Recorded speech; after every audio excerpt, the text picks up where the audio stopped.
Okay. Yeah. It was a big weekend for you, huh? The audio usually comes up for when you edit this. The audio usually comes up at this beginning part, right? Like in the video.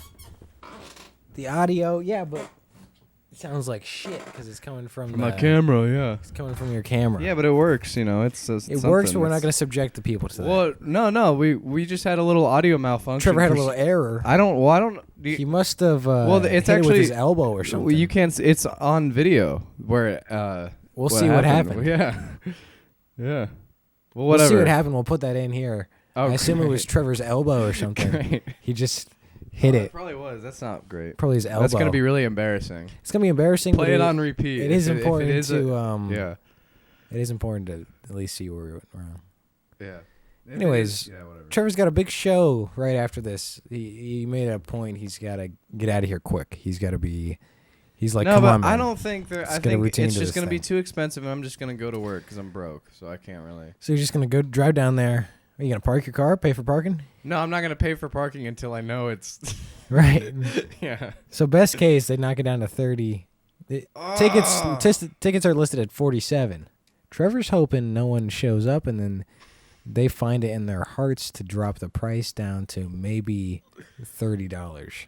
I just think it's always even like when you buy pre-sale tickets, it's always like somehow more expensive than it is at door, and you just still get like fucked over. Right, and I bought it pre, so it's like you'd think it would be.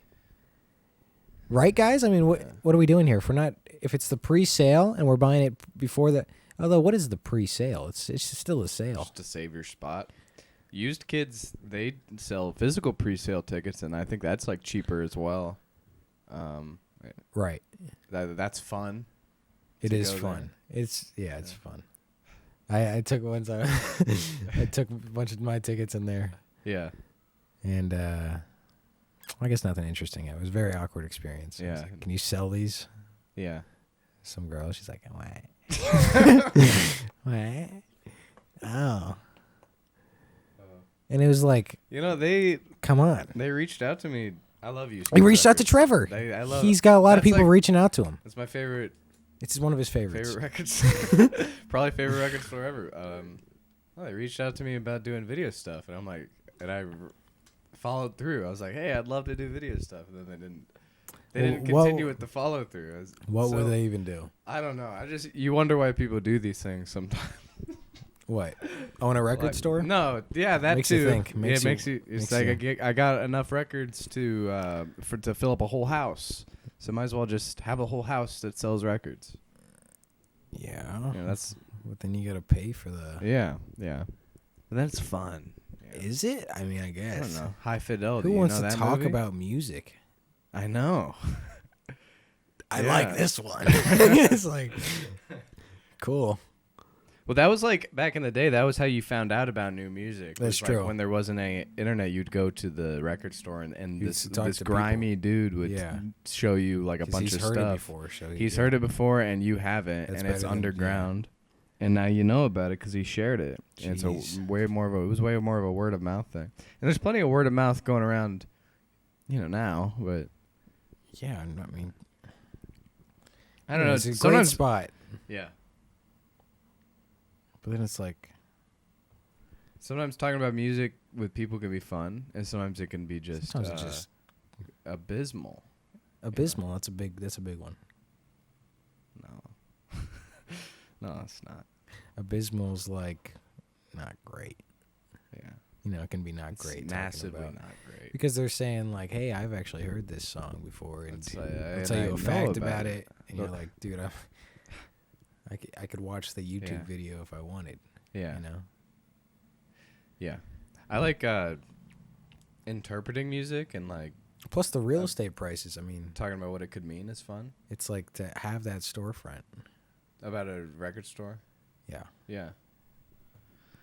But then you're stuck with the inventory, so what are you going to do? Close? Yeah. I guess so. That usually happens when you have a store of your own. It closes. Cause either closes or you're just in there all the time forever. Yeah. And you live there. That's just when it's like make some trinkets, sell those, and then you're just sitting. There's no room for the mom and pop store anymore because it's because of big corporate. Right, basically. Mom and pop and Hollyweird are divorced. They got a three-way going on. It's all weird. It's like, weird. You don't want to fucking. It's like the tradition, the old values of a mom and pop are gone. No, now you go and it's fucking four moms and 3 pops, and you're like, what's this ratio? Yeah, which one's got a double? Yeah, that makes you think like what the pairing is, or if there is a specific pairing. And I'm just trying to think about like what I want to eat. What do I want to eat? I don't want to think about. I'm not trying to match these people. I'm not trying to think about where they shit. Where they shit. They definitely shit where they eat. They definitely do. I can smell it. This place is nasty. You smell it walking in. Who's cleaning it up? If there's 7 of you, one of you has 2 wives, and you smell it, you see it, and you hear the discourse, and you know that the traditional values of mom and pop are gone. So you just go to Walmart. Yeah. Yeah. And have the worst service ever. I haven't been to a good Walmart around here. No, they don't. They don't function anymore. However, the last Walmart I went to around here, they changed some stuff around. I think they actually had all the checkout lines like filled with like actual employees. That's instead good. Of just the self checkout. But if you go like deep in the store where there's supposed to be a person, dude, yeah, not there. I bought that portable battery and an SD card, and the dude just like he tapped on the screen like for me, and he just tapped on the protection plan like right in front of me. And I was just like, all right, dude. I got a protection plan on a portable battery and an SD card. Like he just did it like if you even went to fix to redeem that, there'd be no one there. Like, sometimes people just do shit. And I'm like that like fucks me over, and I just like don't care. Right. Like yesterday, plus that kind of money is nothing for you, right? It was like I think it was like $5. Trevor lives large. Or $10. When he goes into Walmart, he's like, I want that, and I like that as well. The other day I got rear-ended, but I like didn't. I was just kind of like, that's annoying, but I didn't like care enough to tell him that I didn't care. So you just left? So I just but kept driving. I just kept yeah.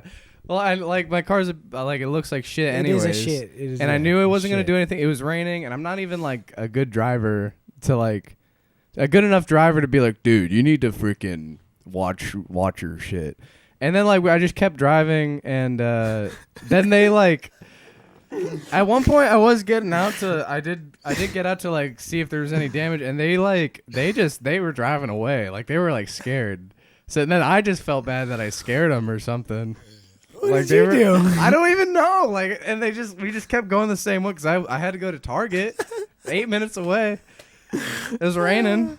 I can just picture you getting hit. You just I was just like, oh, what the fuck? I didn't want to flip them off because like. I don't know, dude. How bad was it? Was there damage? No. Okay. And I knew it was like, I was just like, what the fuck? Yeah. I just, who cares? I like that to get out and be like, dude, I felt that, but I don't care. I don't like. Trevor's got a zen energy. I didn't feel the need to confront this person. He doesn't feel the need. And then they got scared. Because is violence the answer, Trevor? No. It's just, what do you do then? It already happened. Your car sucks. What were they driving? It was a red Honda, and I wrote down the license plate number in case there was actually. Was it nice? Was it new? Yeah, it looked new. Could have gotten. But they drove away scared. You know, when you see a car drive away, you can tell when it drives away in fear. Now, who was behind the wheel? And let's not get. I don't know. Let's. I was like, we also don't say something. You know. We got at a stoplight, and I wanted to like get next to them and like pull down the window, but they just kept creeping up further. Yeah. Man, you didn't catch a view. I didn't see what kind of person it was. Not like that matters. But yeah. Why were you trying to see what kind of person? I'm just saying. I don't know the demographic. Great. Just as I thought. I don't know if it was an old blind person or a young boy. It could have been a young boy. Could have been a young boy behind the wheel. And they're getting younger and younger. Nowadays, they're just born even younger than they were before. Yep. Because if they're living longer, that's true. Interesting. Yeah. I don't know. What would you have done? What would I Would you have gotten out and be like, hey? I would have. Where was it? It was like it was like right when you get off the highway and you're about to, like, I think like on like when you're going to turn onto 17th Avenue to go onto 4th, like when you get off the highway. It was right there. There's plenty of room to stop there. I know, but it was about to start pouring, and no, I would have stopped. I pressed my hazards once to like let them know that I know. I can just picture you getting hit. You just, oh. I don't know. It was just like I said, no harm, no foul. But like, I mean, if it was that soft, it was just kind of annoying, and then you just get touched a little bit. Yeah. If it's that soft, I guess maybe I would not stop. But it was a big, I was like. But I'd I'd follow. I thought him, something fucked up in my car. Cut him off, make him feel bad. Yeah. Slam on the brakes. Let him pass. I had a friend with a brother who got catch up again. Cut him off. I had a friend with a brother who got he was a rapper type. A rapper type, and he was just an asshole. They were both very mean to their mom. One of those mean rapper types. Yeah. He got flipped off, and I guess he followed him home and just beat the shit out of him when he got his front lawn. Do, man. And that's why I'm not in the business, Yeah, I'm not in the rap industry. No, I'm not in the game. But I am in show business. Showbiz, yeah. Yeah. And it can be just like that. Yeah. But only if you let it. Yeah. Yeah. It's not the norm. As far as I know. So this rap type character, he just followed. He wasn't a good rapper. Like he's like an evil rapper. Right, but he was still, to you, he had he was a kind of a rap character. There was he was, I mean, I think to everybody he was a rap character. He sold jewels. Sold jewels. He started because this one. It's kind of a new mom. There's this scandal in our school where this girl had sex with a coach, and he made a song do you know that somebody come get her? She's dancing yeah. He made a parody song, about with that song, but about the scandal. Which was really he got in trouble for bullying, and then he popped off after that and kept pursuing rap. The fella who dated the student or had sex with the student. Now he made a song about. Oh, this was a third party. A third party, yeah. It was a little bit of a bullying song. He's dancing with. She's. I don't want to say sleeping with the teacher. Yeah. Something like that. That's cruel, and that's on him. It is on. I haven't seen him. I haven't seen him dropping any disses or mixtapes. No, I haven't seen him doing it. The rap game it's a hard game. It's a hard game. That's why I can't play that game.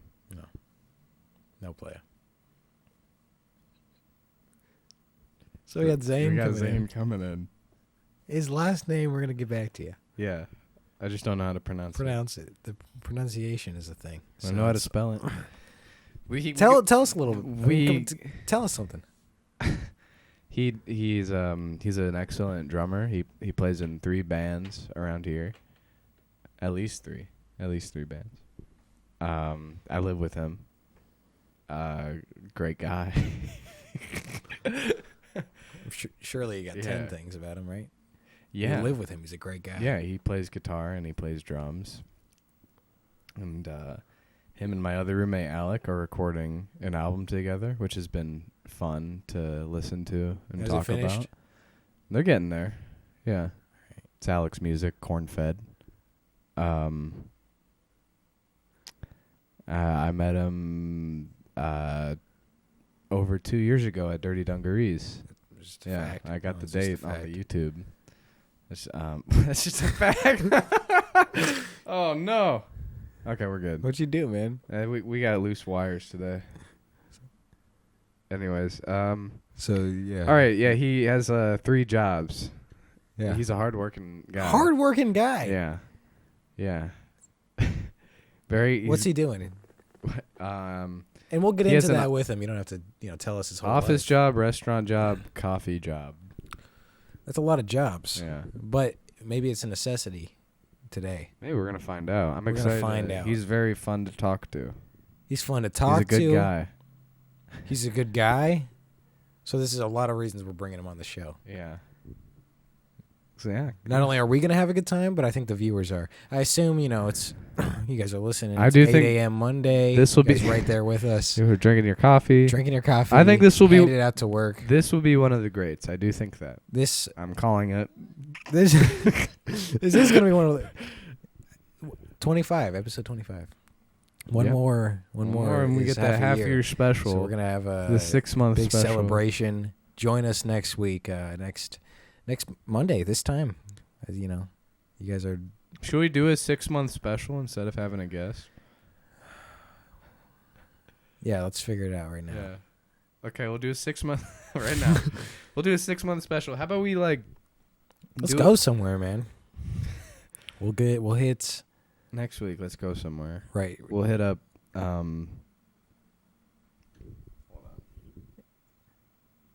We'll get out there. I know there's half a year, guys. We're doing. We should go to Detroit. We're going to Detroit.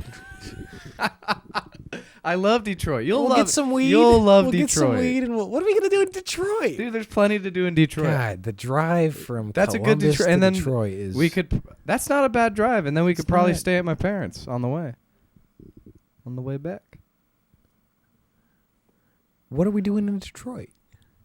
I don't know, going to a rock show. Going to a rock show next week. Yeah, instead of the episode, we're gonna talk. We're gonna.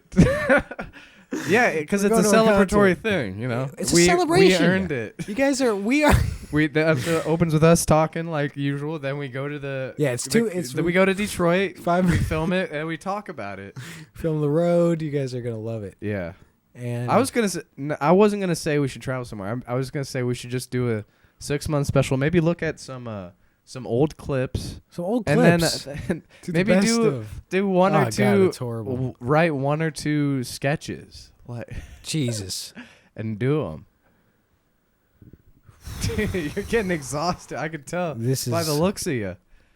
You're getting freaking worn out. We gotta hire the writers. We gotta bring people in, interview them. Like we can't write a quick little 1-minute sketch, 2-minute. People used to do that on Vine. Who's gonna clean it up for TV, man? I'll clean it up. People used to do that on Vine all the time. You can't clean it up, man. You got the dirtiest shit going into the skits. I'm the one who has to clean. Dude. I have to reel you in. Tell them about that skit you had last week. Oh, the one about the little orphan. The little orphan. And the bottomless. Yeah, he doesn't make it. He doesn't. It's a bottomless well, but he still lives. It's just he's in a bottomless well. Yeah, I was like, well, at least I didn't understand it at first. I was like, at least he has, it's kind of quick, and then it's over. He's like, no, he's falling for eternity. Yeah. So but he does die eventually. Parents, he dies eventually. Of course, he's starving while he's falling through midair. Yeah. I don't know if it was like a well, like no just parents, or if it was like a huge space. Yeah, but if it was like a tunnel, I feel like you could just like knock yourself on the walls back and forth and just knock yourself out. Yeah, like in Mario where you slide down the walls, you can do a little wall jump, start working your way back up. Yeah. But even then, you're going to need a Cliff Bar. Yeah. Something. Something to give you that push. A little caffeine, something. Yep. It's the middle of summer, and I've only been aquatic once. Yeah. But you got this pool party. At the Schmurda. Schmurda, call back to episode 15 Tommy or something. Schmurda. Schmurda is throwing a pool party for the ages. This one, if you're hearing it now, it's too late, and I'm sorry. But what you have probably heard in the past couple of days is the talks of, did you hear about Schmurda's party? Yeah. Fucking. I think. And we're now. I'm not saying it's. Well, this is going to come out after that. So I'm going to talk about it as if it was past tense. Yeah. Okay, but I'm not saying that Schmurda didn't provide a clean environment, but something nasty Folks always were down and dirty. Something nasty always happened to down. Schmurda's. not at Schmurda's, at pool parties. At pool parties. Yeah. Someone shits in the pool. What are you talking about? I don't know. We're saying, although we had a great time. Yeah. People need to behave. You got to behave. That was crazy. That was fucking nuts. That was nuts. One for the books. And we'll all remember it. But we do need to remember to fucking chill out. Jeez, dude. It's all right. We all like you. And poor Schmurda, he had to clean up. Schmurda out there with the push broom, and it was sad, man. With the big pool net. Anyways. Yeah. A lot of emotions are running high, if you guys can't tell. I'm really sad. Trevor's... Some fucking... It was a lot. It was a lot for anyone to... So, although we're joking about it... Watch someone actually dies and...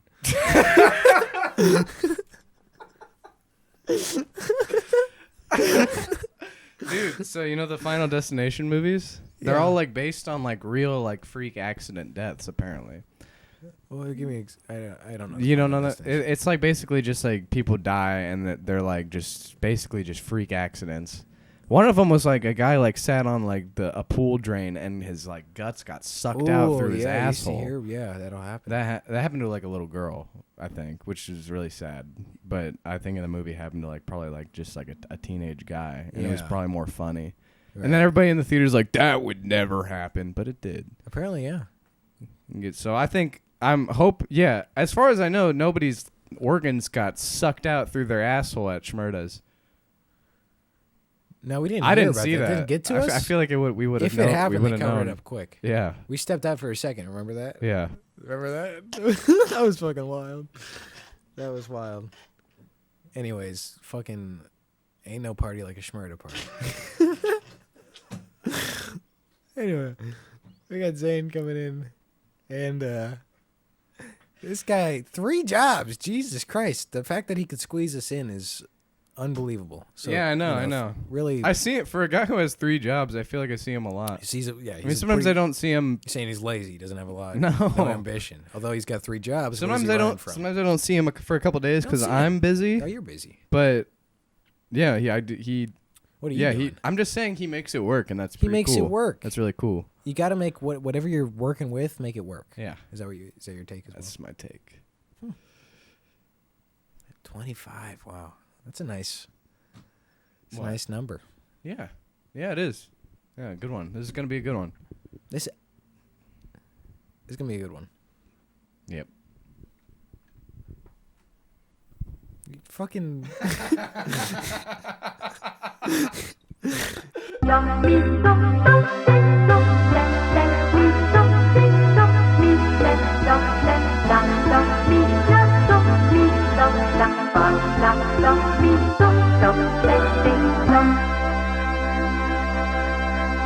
The Acorn Archive. Zayn, thanks for carving the time out. We were saying not only do you have 1 job and not 2, it's 3, huh? That's right, man. I got 3 jobs right now. That's a lot for anybody, but it is a gig economy, right, Trevor? Yeah. That's true, man. I'm looking for gigs too, man. I'm playing a lot of bands. Gigs, gig economy, whatever we can get, man. So if anyone's out there, watching that can get this guy maybe... Wait, are you down on your luck, having some hard times? Man, let me get a 4th job. If anyone's got leads on a 4th job right now, I'm trying to hoard them up. A 4th job is good. You can Uber, yeah. DoorDash. A lot of people are doing that. That's true, man. And I've heard some people make good money doing like Uber and DoorDash and stuff. I haven't done it before myself, but I'm not opposed to it. I like driving. I like talking to people, so that could be fun. Driving, talking. What other hobbies? I love playing music. I love talking to my friends. I love hanging out. I love reading. I'm an avid reader. I love playing basketball when it's nice out. Like, now that it's cooled down a little bit, I would love to get out there to play some more basketball. Get a game together. Yeah. I love playing cards. That's something I can't ever find friends to play cards with. I did recently play cards with 2 of my friends. Yeah, or people don't really like playing cards. Like, they like playing, like, 1 round Are you of too cards. good at it and you kind of scare people off? No. I love playing, though. I, grew up playing with my dad all the time. We were always playing. What games? We would play these Arabic card games, like these Middle Eastern card games. My favorite one was called Hend. There's another game called Tarnib and another game called Sifr. And we used to play those all the time growing up. Trevor, could you look those up? But my favorite one, yeah, they're good. They're like. Don't make him repeat himself, dude. Is this like is our Trump guest. card. We have a guest. Tarnib is like Trump, but Hend is like gin rummy, like a gin rummy variant. Duh. Hend and Sifr are both like gin rummy variants. It's gin rummy. Yeah, which is like just awesome. It's just a little bit more complicated. What are you looking up? It's gin rummy. So you big card guy, huh? I love playing cards. I did just recently play with our friends Allie Bell and Dorothy Lowenstein. They humored me and we played some cards. We played Egyptian Rat Screw. That was awesome. Did that get intense? Dude, it did, and I got my ass whooped. How did you handle it? Hopefully not with violence or anything like that. No. That's sort of not my MO. Although I'm not opposed to it. I'm not opposed to violence as a means to make your point be known, especially these days, man. Oh. Yeah. That's nice, man. I got the warm light on. This is great. Dude, you guys are pulling out the stops. Well, you're a special guy, man. We've had a lot of like the comments were saying a lot of nobodies have sat in that chair. A lot of nobodies. So we're taking we're taking a turn. Long harrowed list of nobodies, and I'm looking. Could you give us a breakdown of what you brought in today? Dude, today I brought in a couple things. I got my new go-to value menu item. Has been the chicken flatbread melts. Chicken flatbread. I haven't taken that jump. Dude, it is great. It's worth it? I would let you take a bite, but I'm going to eat mine. No. I did bring you guys each some nacho fries. Nacho fries. Trevor. I brought you guys each some nacho fries. Trevor, what do you say, Trevor? Thank you. Thank you. Thank you for the nacho fries. Yeah, this is... Again, this is awesome. All the previous guests, it's just we give and give and give. Dude, I could tell, and we get nothing in return. Yeah. Now we have some nacho fries, something to show for this whole thing. If you for the audio listeners, this is Taco Bell. Oh yeah, we're eating Taco Bell right now. Not affiliated, but we're open to it. We're open to it because that's a quality company where they make your food, you know. Yeah, reliably, never get it wrong, especially late at night. I would say, pretty steadily. So late at night, you're saying they never get it wrong. Never get it wrong. I've never gotten a wrong order from Taco Bell. If you have, I think it's you. I'm going to say it. I think if you have gotten wronged by the Taco Bell on Hudson and High, I think you're the problem. At some point, you do have to take a little accountability, and that's hard for people to do. We're only getting older, man. We're only getting older. Simon, you put out an album recently. Yeah. I'm a fan of it. You liked it. I did like it. Well, thank you very much. Yeah. I was late to the party. I've been trying to keep up on like all the new releases and everything going on. And I love music. I love music that's coming out. I love playing music. Love listening to music. This year I've been really good. I think there's been a lot of really strong releases, and I think your album's among them. Well, thank you very much. Yeah. That means a lot. Yeah. And a lot of the viewers aren't talking about me enough, and it's like No, they're not. And like I noticed there was a lot of like lyrical themes that came up across the record that I wanted to ask you about. Now let's dive into that. So a couple themes came up. First of all, album's called What Is Left. Right. And now it features some songs that I'd heard before, which I was a little surprised by. I didn't realize you'd put out some singles, I mean like 2 and 3 years ago. That's right. That I'd heard before, and I was surprised they were on here. But it was nice. It was nice. I thought they fit in. Sort of. Those ones were the 2 singles that came out had like MIDI drums on them. So okay. I did have questions about like who was drumming on these. I had questions about this. Those are some more practical ones. So who was playing the live drums on them? Live drums.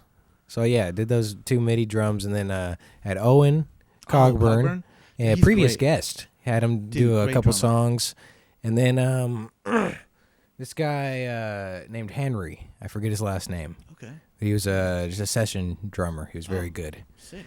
Moved somewhere, but we were playing a show with him in September or something. He's coming back. Is he going to be, you're playing with him and he's going to be playing with you? Yeah, his band's coming through Columbus or something. We're playing. Dude, very sick. But yeah, it was fun. It took way too long to make the album. Yeah, dude, it always does. It always does, man. Now I'm just trying to make it all quicker and more consistently too. Yeah.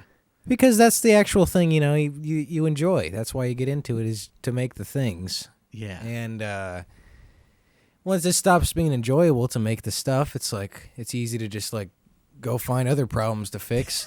But that's like the actual that's the thing. It's usually just a perspective thing. Yeah. Dude, I need something new to tinker with. 100%. Just move something around or something. I'm curious if you've noticed this. We haven't spoken too much together. Like you've that's much true. Hanging out. Obviously, you hang out with my roommate a lot. Right. I think highly of you. You've played at my house before, and we've played on bills at least twice. I think maybe 3 or 4 times. Right.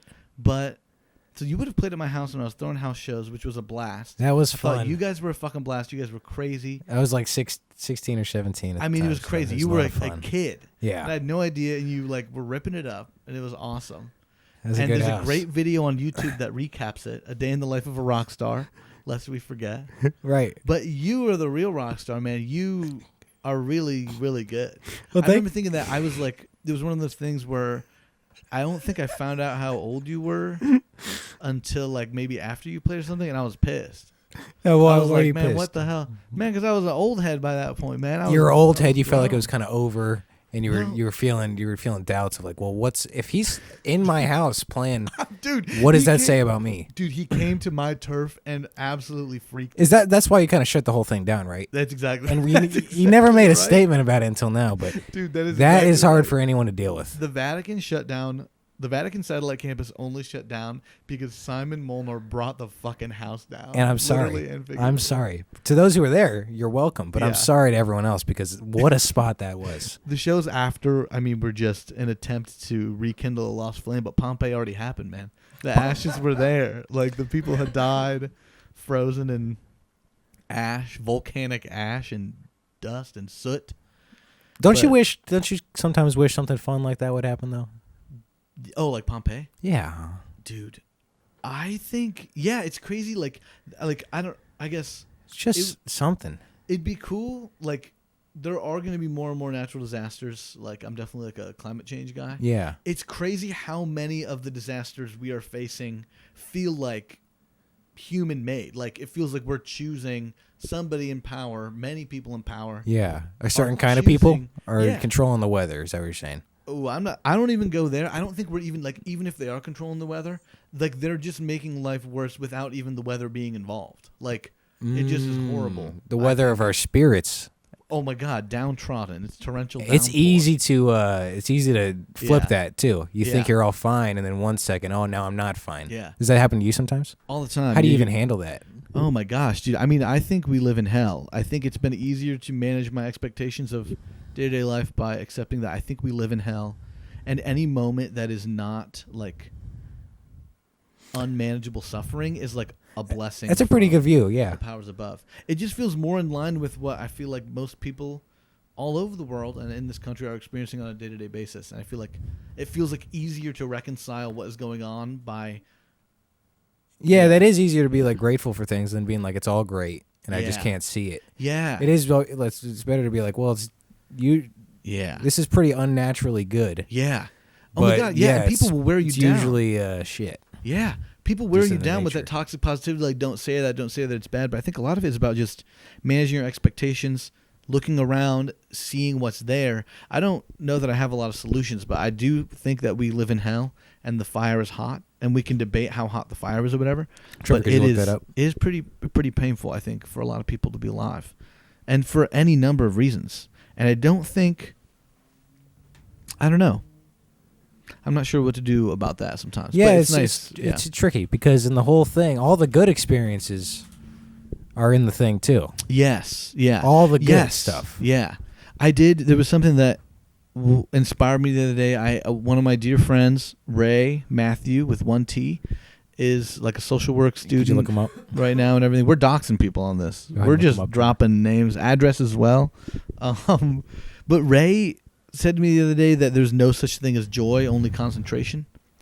And that I had like this initial resistance to that idea, like that there's no joy. What are you talking about? I've been joyful before.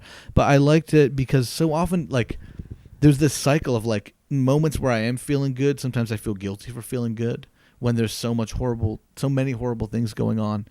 And then the idea that actually there isn't joy, there's just like what you're focusing on in a moment, and that we have like a responsibility to focus on where we are or like whatever's in front of us. Yeah. That I think makes a lot more sense to me. And that there's a time and place for us to focus on the tragedy and the hell and the fire, and that maybe when there's something to do about it, like if you're at a protest, be at the protest, like be present there, be active, don't be somewhere else. Like if you're on the podcast, be in the podcast, be there. What was the thing he said? What was the phrase? There's no such thing as joy, only concentration. No, that's pretty good. That's what they said. Because, it's either like I'm either anxious, worried, or I'm doing something. Right. Oftentimes, sometimes you take up 3 jobs to run from the demons, man. You just smoke a cigarette because that's like I'm doing something. Yeah. Just something. At least I'm not just sitting here thinking. Yeah. Well, I feel like we're also in this time where we're like so afraid to be bored. Like there's like for me, there's this big fear of anxiety of being bored. It's like that's like the worst thing imaginable. Oh my God, I'm bored. Let me take out my phone. Let me text somebody. Like whatever. And it's like, if you're as a kid, that's where all the creation comes from. It's just you're stuck in a place and you're bored, right? So it's like I'll just come up with something in my head, start thinking about stuff. Yeah, but you never let yourself even get to that point, right? But it's a beautiful thing. Like, and boredom tells you about stuff that you don't enjoy or that's not engaging to you, and where your mind wanders. It's kind of fascinating that you can be bored. Yeah, it's like in this modern world, this postmodern world. It's such a strange thing. Yeah, it is. There's not even that much time in a day. So if you go camping or something, you realize most of the day is like, all right, I gotta eat food. Yeah, I gotta like go somewhere, and then I gotta sit down. I gotta go to sleep. yeah, that's right. So to just be in a place bored and time feels like forever's. Yeah, I mean that's where all the. And then I get a big sense of guilt because I'm like, well, I know that's when all this creation is supposed to be taking place, right? Especially, and then I think about all the other times it's happened and I didn't do anything. It's like, dude, right? And you were smoking or a cig or whatever, doing whatever. There's definitely in like this idea that if you think of yourself as an artist or have labeled yourself that way, or other people have, like, you feel like you should be making something all the time. Scuba and I were just talking about this. Scuba Trev. I think it's. We call him Scuba Trev because he's drowning in it. Scuba Trev, tell me about your take on this, but I think although it sounds kind of unhealthy. What? Just the thing of like I always need to be making something. Yeah. It's also like the only thing that ever gets anything done. Yeah, well, I think artists feel this obligation to show their stuff and to please people all the time, and so maybe, it could. There's value in maybe like putting it down and only like just living a private life and making stuff for yourself. Oh yeah. We've talked a little bit about that too, but then I think it's sort of talking about a different thing where it's just like there is so much stuff that it's like I don't know, because that's a little different than the individual. You still get the benefit of creating the thing. Well, I guess we're saying the same thing, sort of. Without sharing it, even you get the benefit of making the thing. The problem is you make things you're going to share with it in a different way. Like you finish them in a way where you're like, oh, now I can't touch it. Yeah. Well, there's like the presentation aspect of it. Yeah. And I guess Scuba and I were talking about the other day in the car. We were picking up my car from the mechanic in Springfield. In Springfield, Ohio. Right. I heard briefly about this. Yeah, and Scuba so courteously drove me. That's nice of you, man. Yeah, which I really appreciated. But we were talking about like when you do make something, there is this like innocent, genuine urge to share it with people. Like when you've made something that you like are proud of or just created, there is this notion like that I think is really innocent that I don't think is like driven by a desire to be famous. Yeah, exactly. It doesn't feel vain. It feels really natural of like, oh my God, I made this. I want to tell everybody about it. I want to tell my friends. I want them, whether that's to help them know you better or just to I think a lot of it's to help someone know you better. And it's not even someone particular. It's just like, and then another part of it's like, I figured this thing out. Yeah. Sorta. Yeah. So it's like, look, you can have it too. Yeah. If it's the same thing for you. Right. Maybe it's something else, but yeah. Otherwise, it sort of feels like you didn't make it if you don't share. Yeah, there's definitely this other aspect of it. And I think I make a lot of things that never get shared, like pretty intentionally, and I really enjoy that. But there is sometimes, especially collaborating with people, where it's like, I can't wait for people to hear this. Like, I want to maybe like mix it or just pay attention to the presentation. You get to put album art, you get to like do that sort of stuff, take photos, whatever, like put a release date, get people excited about it. All that is like, I think, born out of this innocent kind of like notion that I want to share this thing that I made. It's also, there's just this thing of like you need an excuse to do all the stuff, otherwise you don't get to do it ever. Yeah. So it's like I need to finish the song because I kind of like making figuring out the album and what it's all going to be like and setting that all up, but I can't do that until I have this finished song. Right. So yeah, you get stuck. I don't know, but it's so tricky to do something consistently. Yeah. Make things consistently. Dude, it is. Yeah, that's like the work aspect of it. Yeah. Yeah. But that's where all the joy's got to be.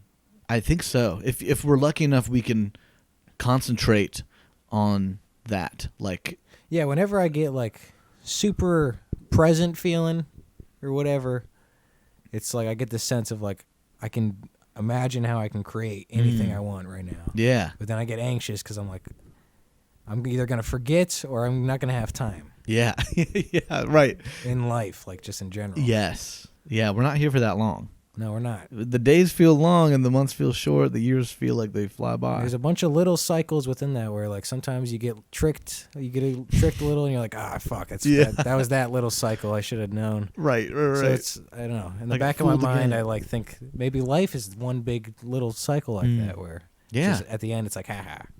Oh, geez. You're like, shit. I don't know what to think about Trevor, that. what are your takes on that? Well, the life at the end is just like one. It's one big trick. It's one big like. Is there a point in it, or do you?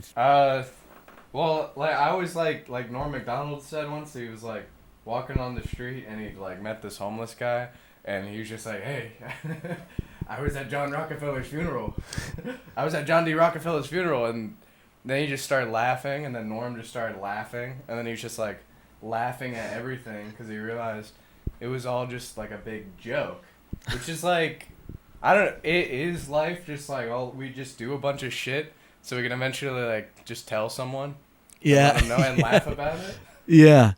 Dude, I think there is something there, especially with like the songwriting stuff. Like, I think a lot of it is like, since the dawn of time, probably since we invented language and maybe before that, like, it feels like all we've been doing in one way, shape, or form is like sharing stories with each other. Like, funny shit, sad shit, serious shit, how we're feeling. Like, I feel like, whether you're on the porch or whether you're on a stage or whether you're in the car, like, really wherever you are, I think a lot of times, like, to fill the gap, to make sense of what's going on, we've been sharing stories. And that comes now in so many different forms, like podcast, album, book, conversation, joke. Like, it all is, I think, tied to that, like, really beautifully, like, human thing of just, like, communication and sharing a story. Like, that, I think, puts some sincerity back in the kind of bleak, like, is it all a joke? Sometimes I get, like, in a bad headspace about that. It feels super, like, bleak or, like, Sometimes that doesn't, sometimes, like, it being a joke maybe can take pressure off. But sometimes, like, I get really down and I feel like, oh, man, if it's all a joke, like, what is the point? Or it feels like it doesn't inspire me to make or keep going.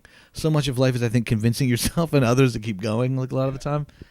And I think a lot of storytelling does that. You hear a good story and you're like, holy shit, like, I want to hear that again, or I want to make something or say something. I, like, want to have something to say. I want to be somebody. It gets tricky. It's just because, whenever I hear something great, or whenever I see a great band or something, my thing's always like, I want to play the thing. Yeah. But everyone's response to that is different. Yeah. And then the people around you might not want the same stuff as you. Right. And then you're just kind of hanging out, telling each other what you see yourself doing. Yeah. And it's like, now what are you doing? Yeah, yeah, it's true.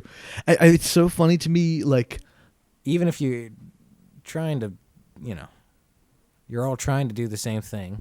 Yeah. Objectively. Maybe go, A lot of times, like, trying to work out the kinks, you figure out the differences or, like, how you heard it different. Someone's like, Simon, why the fuck are you putting trumpet on this song? Right. But someone else is like, dude, the trumpet's my favorite part of the song. And I'm like, or whatever. Like, right. Yeah. And it's kind of like butt out. It's not your decision. It's like, yeah, right. Do you ever find, how do you resolve those sort of things when people kind of get on your nerves, in your face? Oh, dude. How do you kind of put them in their place? I'll put them in their place. I think if they're in the room and we're working on something, right? Yeah, definitely not. I think it's delicate because I think so many people are really tied to their ideas as, like, a reflection of themselves. And, like, honestly, I think my response is different depending on how close a person's ideas they think are a reflection of themselves. Like, if their idea is a really close reflection of themselves, then it's like, I don't want to, like, tell you that I think this idea is bad because you will interpret that as me telling you you're bad. Oh, I see. That's what not you're true. Yeah. That's, like, absolutely not true. It's like, I love you. Just maybe we don't need this surf rock riff in this shoegaze song. Right. That just might not. Yeah, that causes a lot of problems. Yeah. But a lot of times I think, like, if you can remind yourselves that you're on the same team, if everyone is in there for the, like, to get the best song or to make the best record, like, if you can go back to that and remind each other that, like, the whole reason that someone's even arguing with you is because they're imagining the song better the way that they're hearing it. Yeah. Like, I think it's a lot easier to be like, okay, we can like talk through that. Maybe let's make 2 versions. Let's record both and like play it back, and we can like figure it out. You know? Yeah. My inclination is to like in general like defer to whoever like brought the initial idea.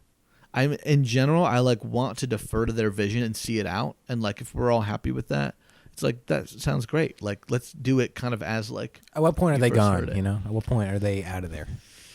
I think they're out of there. You got to draw a line, right? You got to stand your ground. Yeah, I think a lot of the time I'm usually working on other people's ideas, so I feel like really like just grateful to be in the room at any point, like whether it's working on a beat or figuring out the harmony or guitar part or something. I'm usually just happy to be included. I have not been in the space to like tell a lot of people their ideas are bad. I'm usually like, I wasn't hearing it that way, but I'm open to trying it. I think. So you kind of sugarcoating it. You got a nice way of saying it's kind of a harsh thing. Yeah. That's nice. Yeah. And I think most people's ideas are still good. It just is like context dependent. It's like, that would be really cool. We can write a whole nother song around that riff or around that hook or whatever. Right. But maybe it's not this one. Like, can we see this one out the way I'm seeing it? Could you give us an example of this? Because it seems a lot of people lack this communication skill. It's not as easy as just like it sounds. Yeah. Tell Trevor that his ideas suck. And we're not doing that, man. Oh, Trevor, like, well, what's his idea, Trevor? What like idea? I have this shit drum fill I want to do, just like right in the middle of the song. Damn, dude, now this is personal. Bringing up the drums, man, that's personal. I think I'd be like,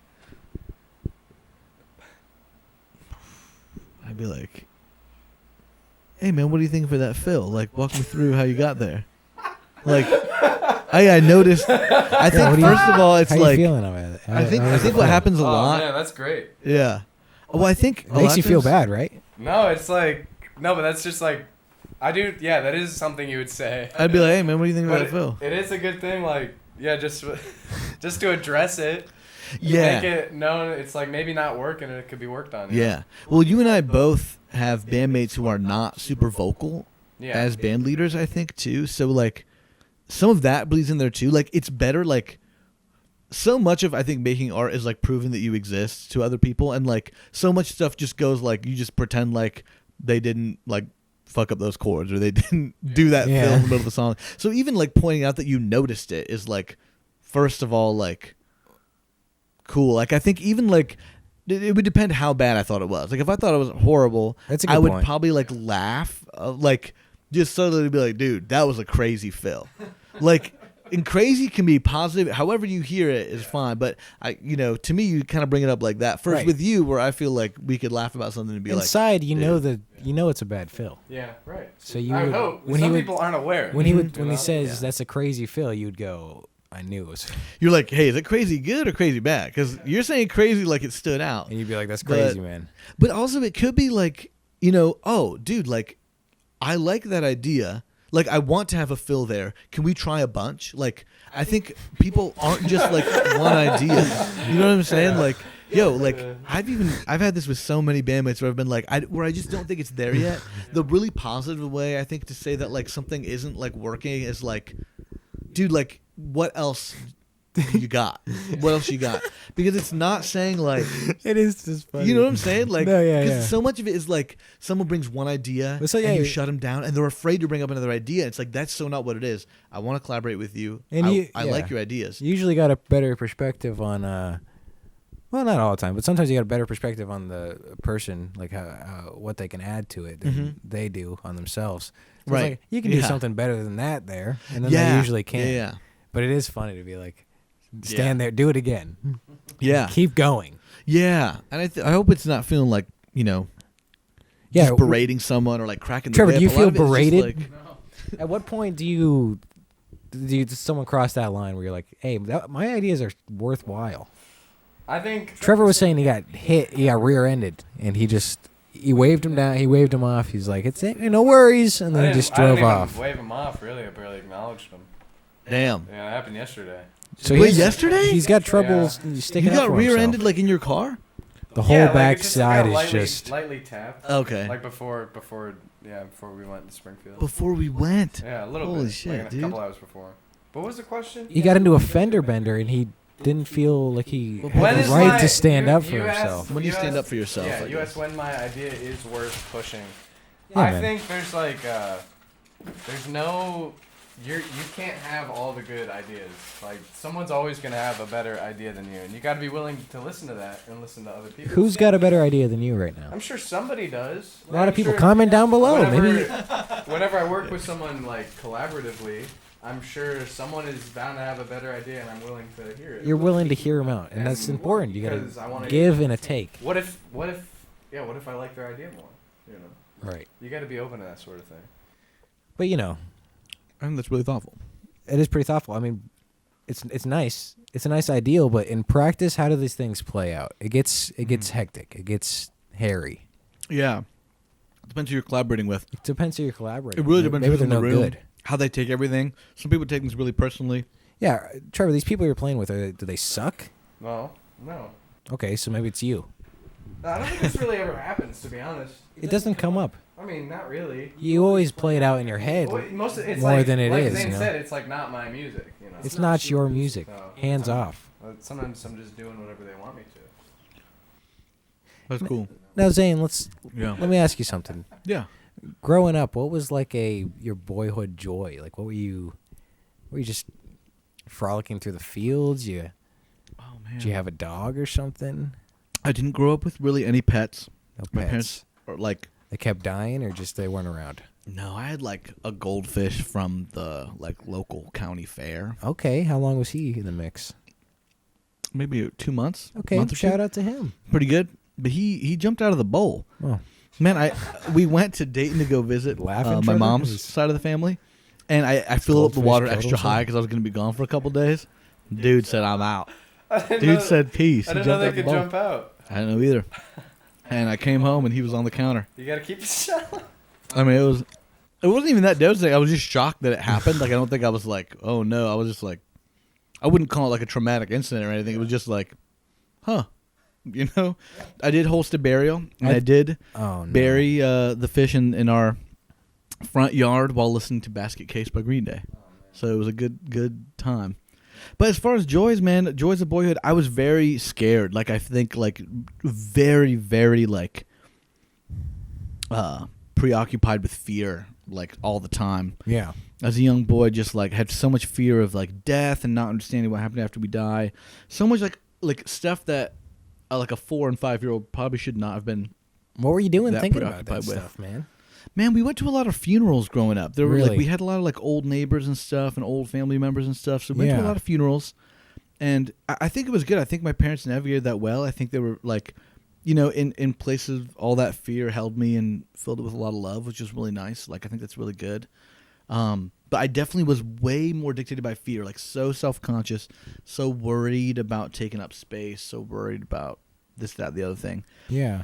So outside of that, like, I found so much joy in things that I could like have by myself, like that I could like sit in my room and do, and like loved watching Pokemon. That was like, I loved dinosaurs before that. I was always into like the creatures. I never had pets, but I loved like creatures. Yeah. Loved Pokemon, dinosaurs. I never got into cars, didn't care, just never had that sort of, never needed to get in a vehicle.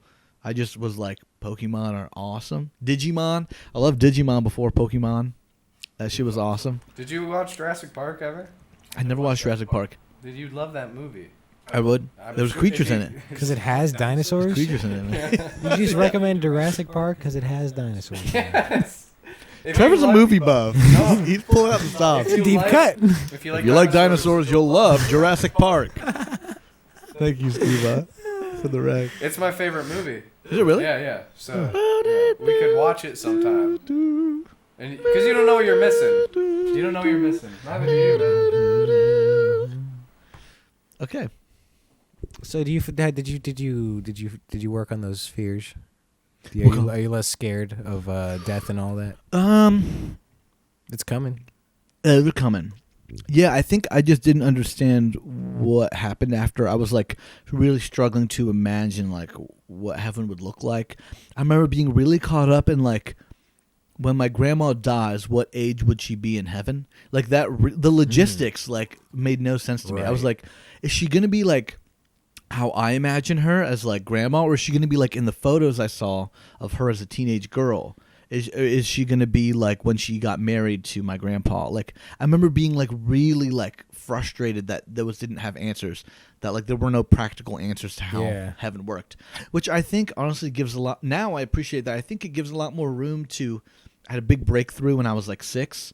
It was like, oh, like maybe if I'm believing in this like all powerful like world where everyone is there and nothing hurts anymore, like it maybe is like so big and so wide that everyone can have their own version of it. Like maybe there is enough room for everybody there. Like, you know, but it is a weird thing when you're little and you're wondering simple logistic things like that. Asking people and no one seems to care either, that there's no answer. Oh my to God. It feels like so important to answer. Do you see the problem? Right. And adults are going around like, pat taxes, and you're like, death. Like, oh my God, like we're gonna die, and you just carry on. Thought about it, and there's not a good answer. Yeah, so it's like, honestly, I'm really glad my parents like I feel like navigated it super well. They're both very like faith-based people, and I think they just weren't super worried about me being worried about that. I think they just met me with a lot of love, and I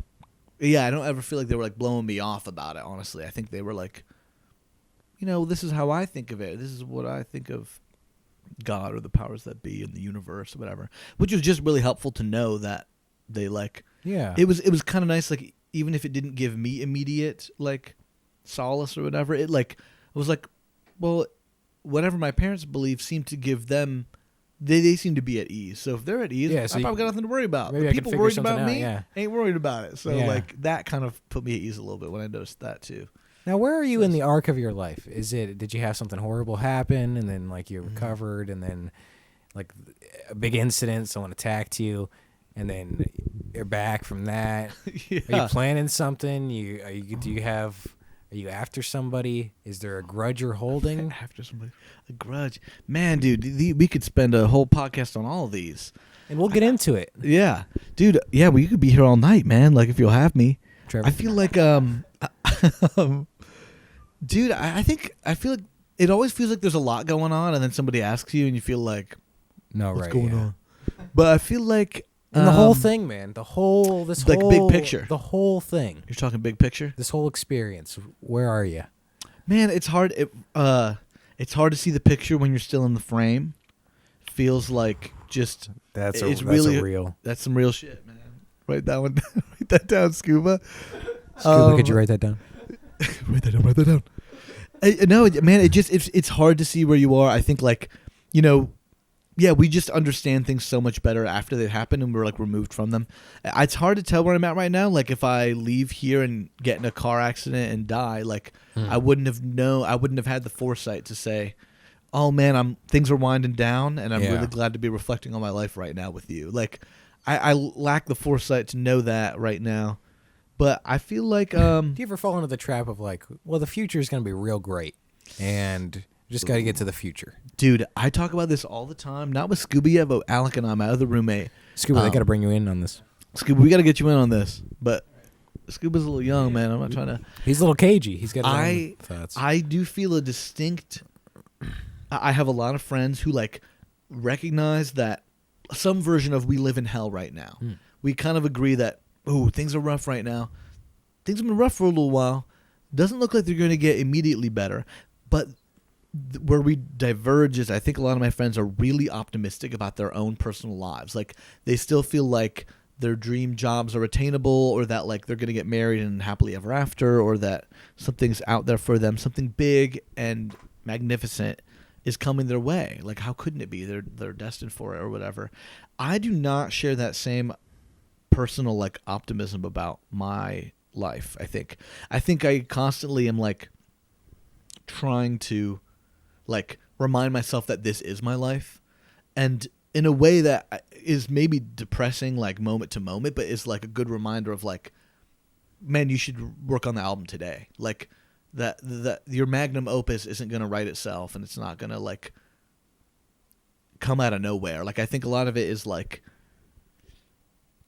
this, you are living your life, and like the boring part of it, whether you're washing windows, whether you're serving coffee, whether you're filming something, whether you're folding boxes, whatever you're doing, like that is a big part of your life. Being stuck in traffic is a big part of your life. And like kind of back to that like concentration and joy thing, like I really want to get to a point where I'm not like kidding myself and just like doing things for the potential that will never happen, or just for this imaginary better life that I'm going to have. Like, oh, one day I'm going to arrive. I feel like arrival is the word I think about all the time. People are like, oh, like once this happens, I'll be okay. It's always the job. Or, oh, once I find my person, I'll be okay. And then once they're with that person, oh, once we have kids, it'll be okay. Or, oh, once, this happens with whoever, it'll be okay. And reality is like, oh my God, like your life is happening in between that. Like, yeah, it's during tricky. that, it's in the grocery store, in line, bored as fuck. Yeah, but it's waiting for someone who's paying with fucking all pennies, and you're like, that is as much of your life as ripping the gig, having fun is, as being in the fucking zen state of making something you're really proud of and really reflects your human spirit or whatever. Like, both those are like your life. And I think like a lot of people choose not to reconcile that. Kind of like fucking Click, like that Adam Sandler movie. I mean, literally, like, dude. Hey, Trevor, could you break this movie down for us? Okay, so Click. So Adam Sandler, he's like a stressed out dad, and he's a businessman. He can't do shit. He can't do anything. He can't provide. He can't do anything because he's so busy. Right. He walks into a mall and he finds Christopher Walken, who has a magic remote that can stop time, fast forward time, rewind time. He could like pause and just do whatever. And eventually things start to catch up with him because he keeps messing stuff up. Yeah. And he gets like really fat. He like loses his family. But it's okay because it's all a dream. Yeah, see, the last part is where they made it kid-friendly, I feel like. But he's fast-forwarding through the parts of his life he's perceiving as boring and not the point. Yeah. Like, he's fast-forwarding through long conversations, arguments with his wife, or like these things that you feel like are tedious and shouldn't be part of your life. Yeah. They're not part of this arc, this narrative that you have about the way your life is supposed to be. Yeah. And you're like not supposed to be able to like pause life, fart in front of your boss's face and press play. You can't do that. You're like, you just can't. I have been able to fart in front of my manager's face before. But you got to do it in the moment. You got to go. Yeah, for it. and that's great. In the pocket. You I couldn't just pause that moment. I had to earn that fart in my manager's face. Yeah. Earn it. That movie has a great beginning, bad middle, great end. Yeah. Even like, wakes up, he's happy to be alive. But I think the remote still shows up, so it's like, oh. Right, it's kind of like a... Click 2? Yeah. Yeah. Yeah, there's always, there's just constant state of evaluating how am I doing? Yeah. And it's like, whatever, usually based on whatever I was just doing before. Yeah. That I thought was a thing I was doing. Dude, definitely. I feel like there's this urge in general that people are like thinking the fun parts of their life are their life. Yeah. And that everything, like, it's almost kind of like the way we present ourselves online too, like on the internet, like Instagram.com and all those other places, websites and stuff. Like it is just showing the highlights, when in between that was like hellish weeks, maybe like horrible years between posts sometimes. Like, I guess to kind of get back to your earlier question, I think a lot of my peers and friends and like just people around me have an optimism that I am happy they have, because I think it like keeps everyone's heads on straight and makes people not go fucking Joker mode. But I do think a little bit like denies a lot of the boring parts of life that are also a big part of it, that I think I'm just personally really interested in accepting and being present for. Like the parts that suck too, I'm really, really interested in getting to a point where something boring's happening, I don't feel the urge to just take out my phone to not deal with this boring thing. Yeah, whenever I can get over that feeling, because it comes up in a lot of different ways. Yeah. Whenever I can get over it, I usually end up figuring something out that makes the rest of my life improved anyway. You know, like a breakthrough or something. Yeah, but like you got to do them like 40 times a day, and it's like changes with the weather. If it's a little colder, it's a different pattern of things. You got to. So there's all this stuff going on. But so you're saying, you're saying you don't have that general optimism, so you have to kind of accept that's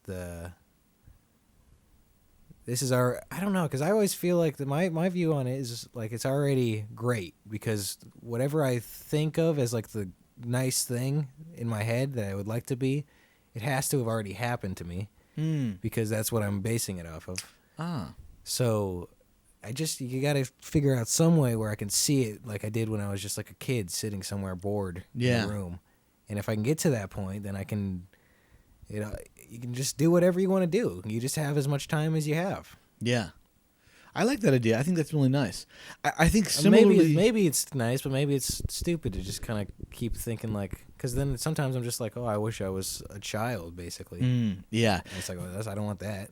Dude, I have a couple people in my life who you're reminding me of. I think a lot of people like the kind of the movies you like, sometimes the themes you like, I think tell a lot about your life and your experience and who you are. I think you're talking about like a really general, super broad theme that like I think a lot of people gravitate towards is like this loss of innocence, that like inevitably something is lost as we experience things, and like experiencing things brings a lot of joy maybe or something else.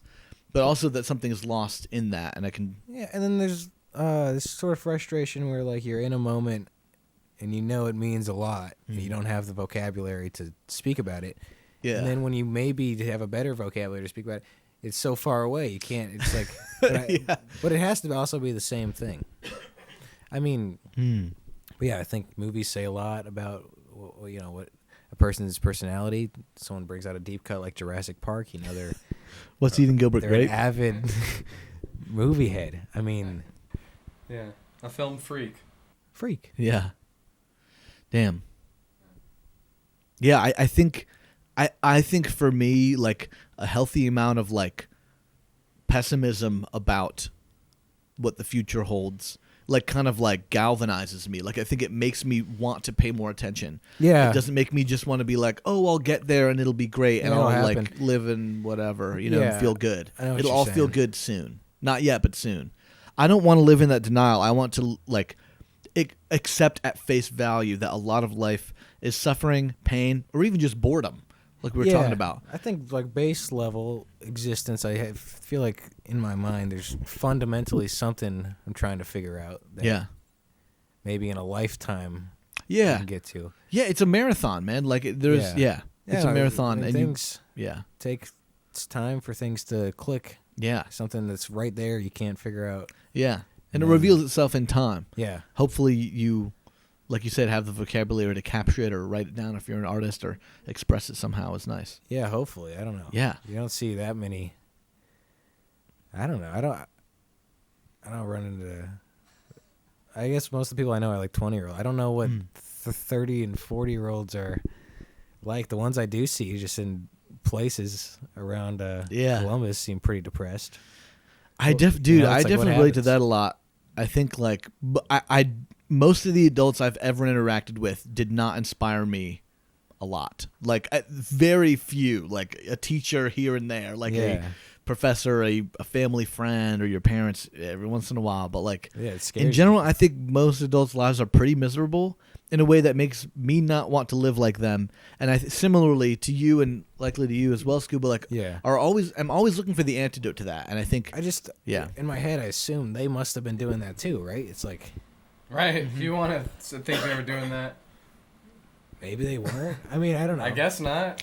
Well, then you get sort of into like, I think a lot of people are really on like a passive autopilot mode. Like, I think you start getting into that of like, there's no way. Yeah, I'm the exception to that. Right. I think there are a lot of people, but I think like this is where you start getting into like all the NPC stuff where you're like, bro, that was not a real interaction. Trevor, like, could you pull that up? That was not. Yeah, where the NPC at, man? Scuba, pull that shit up. Give us an example. Pull that shit up, Scuba. NPC behavior, dude. The other one that I like more than, I think NPC is the more popular variation of this, but I do love calling something like bot behavior. Bot, dude. I like that. Dude, that was like bot behavior. Like someone that's how a bot. Yeah, there's a lot of lives out there being lived that are pretty crazy. Yeah, and I guess like, I just want to be really present for the bad stuff and also not be like really like feel like that is horrible. Like I want it to feel like I guess I'm interested in acceptance of the bad with the good. I'm over the last couple of years, I feel like I've come to understand conflict as a really necessary part of relationships. And like so long, I just wanted everything to be in harmony. I wanted to be small, take up a little space, just be out of my parents' way, be like not upset my partners, like, you know, not just make anybody. I didn't want to affect anybody at all. You know, just I would rather have not existed, like evaporated, than to have like affected someone negatively. Yeah. And that's just not. We're here living and affecting each other. Yeah. And what does Zayn want? yeah, it's a good question, man. So this is a this is a GTA NPC. You can actually buy a micro SMG from him. That's what he has in his hand. Is this your rap friend? No. Oh my god. Trevor's talking about. Oh no. The rap lifestyle. No, that's a Midwest. Unsafe. That's a Midwest rapper who's not doing anything. And we won't give him a shout out. Oh, you showed me him. He's doing fine. Yeah. We listen to him. Yeah. We did. He's solid, man. Yeah, well, you can buy a micro SMG off this guy. You might run into people like this in real life who are just living to sell micro SMGs. Whatever, you know, their end goal might be. Because everyone's got Zayn's got 3 jobs. He's looking for a 4th. It's a gig economy. That's right, man. If you got to sell some firearms, I don't really see the problem with it. Trevor, what's your thoughts on that? I've never really messed with guns before, but I'm sure it's similar to like selling drugs. Yeah, Trevor sold tons of drugs. Yeah, Trevor's been in the game, man. Trevor's been in the game for a while. What's interesting, my favorite part about life is, you know, Trevor's been in the game for a while. Whatever you are doing, you can get better at it. I really like just a simple, like, getting better at a thing. Yeah. That's just a thing you have with yourself, and it's, you know, that you're a real thing. You're a real person because you're getting better at a thing. Yeah, that is evidence of change. Trevor, what are you getting better at? You got sauce on your on the left side of your mouth, Zane. Which side's the left side? Your left. Which one? Your Which left? that left. Okay, after I'm done. I'm in like 2 minutes. Trevor, give him a kiss. What was your question? My question was, what are you changing? What are you improving? What is your life? You know, what is the thing that you're working on? Organizing my files. It's tough because no matter how focused you think you are, someone hits you with a question like that. It's like you got nothing. Right. You were dogging on my hard drive, and I was like, man, I really could organize this thing more. I got a new hard drive. It was a mess, man. And now it's clean. Everything's in folders. That's good. Oh. Dude, hell yeah. yeah. It's good to start. Proud of you, Scuba. Proud of you, man. But do you find what's day to day? What's life like for you? I mean, it's got to be challenging, right? Yeah, I mean, I think day-to-day life is challenging for most people, and I think I'm no exception. I work every day, at least one job, sometimes 2, and I'm trying to like play music every day. It's been really nice. I get to play with a lot of my friends and in bands, and I really, really get a lot out of that. That really means a lot to me. It feels like important and significant. And I'm trying to remind myself, even in the frustrating times when we disagree on whether that riff belongs in the song or whether that reverb is too much or that lyric sucks dick. Like, at least you're with your friends talking about something. In reality, I'm lucky to have that problem. Yeah, you're figuring something out. Yeah, which is nice. But usually I do go to work, make some money, make some moolah, you know, and then I'll at some point eat some food usually. Try to eat something. Mm-hmm. Been really into Aldi. Has these bagged salads that are great. Really, those are good. $3.29. You can make like 2 meals out of them. 2 meals with those? $3.29. The trick is get a can of chickpeas or black beans or whatever. Cook those up, man. You got 2 great meals. Like, yeah, I think that's just great. And then after the food, I'll usually like do some. I don't like watch a lot of stuff. I do like get on YouTube a lot and like watch Norm Macdonald compilations or something to get me through, you know? Right, something. But in general, besides that, I do like spending a lot of time on music. I like drinking bubble tea, getting ice cream, Dairy Queen. Right. We could go for some soft serve after this, maybe. Some soft serve, Trevor. Or Trevor's got a big show. He's going to spend $47. I don't think I'm going to go to that. Oh, my God. Wait, you're not going? Oh, I'm going to go to the box office and see if they're cheap. but Okay. I don't think there will be. Yeah, I don't. How much are they going $47 online. Oh, that's horrible. Yeah. I don't think anyone's gonna be there. So. That's criminal. Yeah, you should just loiter outside, and maybe they'll wander out looking for somebody. Be like, hey man, like ain't nobody here. You could have one guy here. Yeah. I think they would like that. I think that. Or messages. Someone might be scalping out there. It's like a typical Promo West event. Yeah, You know? dude. But we Yeah. love Promo West. We always hit the Promo West circuit whenever Yeah. we're in town. That's a great circuit to hit, man. Great circuit to hit. Okay, so your whole childhood, that's over. You get sad about that? Being, it's over and everything? Man, Does it make you sad that it's kind of all over?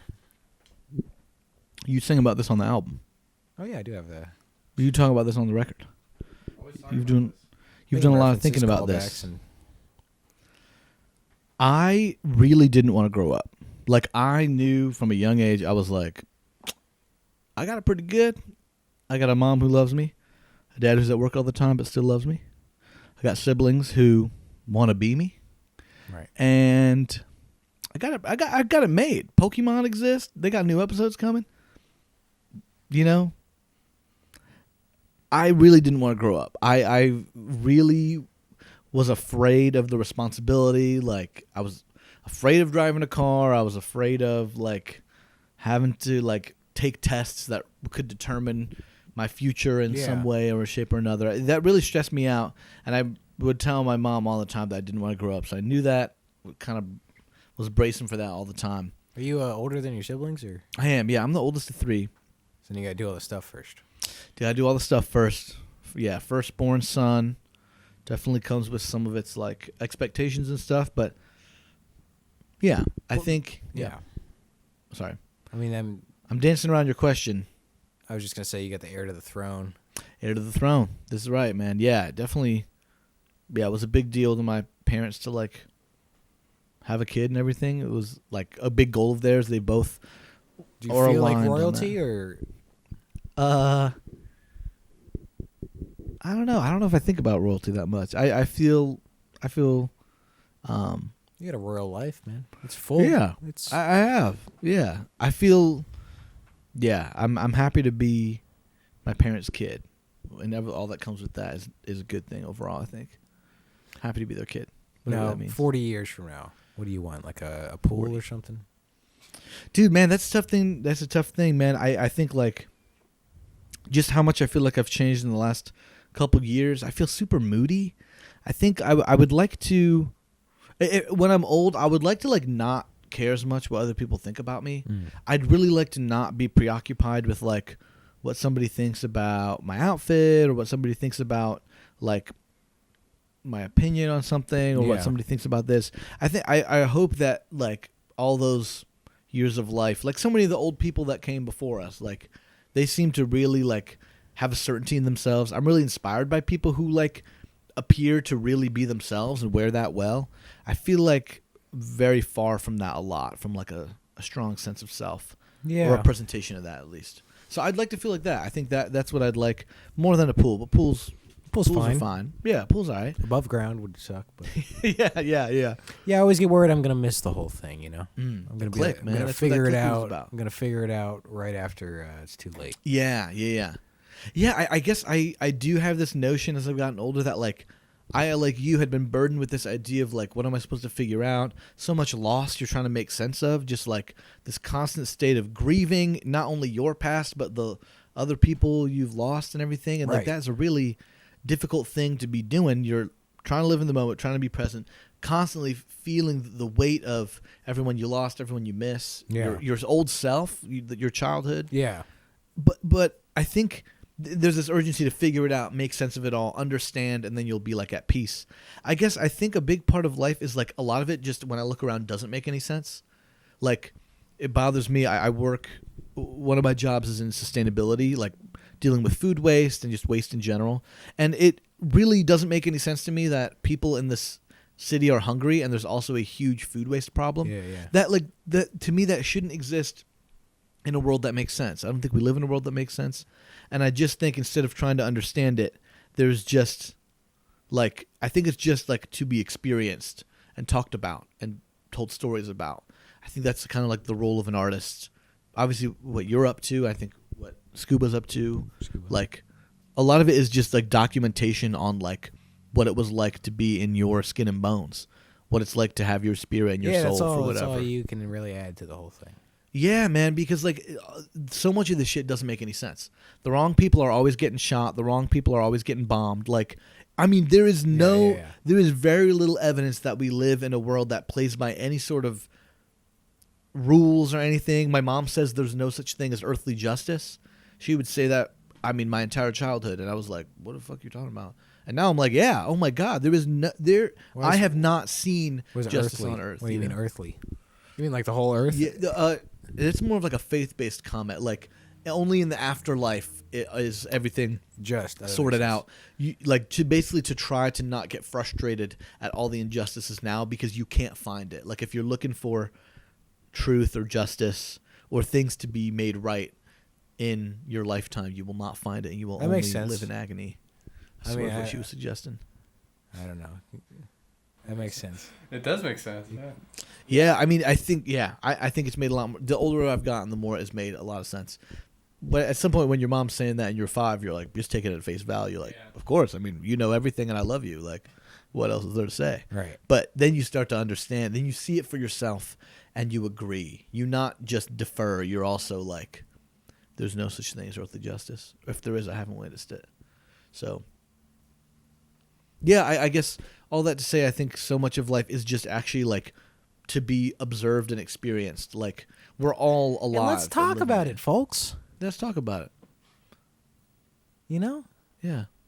We should. I mean, that's like the storytelling stuff. Like, that's, I think, yeah, all maybe that we're asked to do with our time. Talk about what's going on. And it's fun. Yeah. Yeah, and you get to present it in cool ways. Yeah. You get to bend genres. You get to have some psychedelic and then get stuff, out of some here, folksy stuff. You know? Yeah. You had a good run. Yeah. Get out of here. Yeah. Leave behind your journals. All the wisdom you accumulate, everything else will return to the earth. And your wisdom can be shared and spread far and wide. Yeah. I think that's a nice sentiment. That feels like a more optimistic than we've been suggesting about the whole thing. You know, like, I think especially, you know, obviously, like, we're all online or on the internet. There's such a pressure to, like, share things. There's this pressure to have an audience to validate your creation of the art sometimes that I think feels like a real distraction to me. It feels really frustrating. Yeah, the nice thing is you can just make the thing now. So just do that. Enjoy the simple thing of making it. Yeah, if you can focus on that, your job as an artist, if you identify that way, you feel like an artist, like, just make shit. Just talk about what you're feeling and experiencing, and decide how you want to present it. Quit the whining. Yeah, or whine louder even. Whine a little louder. Whine some more. Put it on the gram, on the tube. Yeah. Zane, thanks for coming on. This is it? We're done? I have some more questions I wanted to ask you. Do we have more time? Well, we can keep rolling. How much time we got? Is the film running out? No, we got like 35 minutes left. Oh, we're good. We're good. We're just getting started, man. Well, what'd you have? Well, I was listening to your record today because I wanted to come with some questions. We got derailed from the jump. Because I'm going to blame Trevor for that one. Yeah, he's always kind of taking us off on these rants. Yeah. What were you saying again? I was saying that a lot of themes came up in your record. Yeah. That I have some questions about if you elaborate, and this could be off air too. Like, Scooby, you can cut this whenever. Trevor, I guess I'm just like curious about a lot of the record. A lot of similar stuff comes up. Unknown, the unknown. Yeah. The unknown comes up. I want to ask about. Shadow comes up across a lot of different songs. Yeah. Things meaning something, like the meaning, like this kind of existential. I don't even want to say dread, but just this existential kind of question. Yeah, there's this. A lot of it's this feeling of like, well, you know, you're getting older, and then it's one thing to the people in your life that you have memories with. You drift out of your life, but then also you start finding people remember things differently than you. They remember the moments in your life that are meaningful to you. They weren't even experiencing it the same way. So it's like, well, I guess that was just me. And I can't get back to that point of like thinking everyone was in it. Yeah, the illusion of a shared experience that meant the same thing to everybody is shattered when you bring it up. Yeah, and then I guess the unknown stuff is like,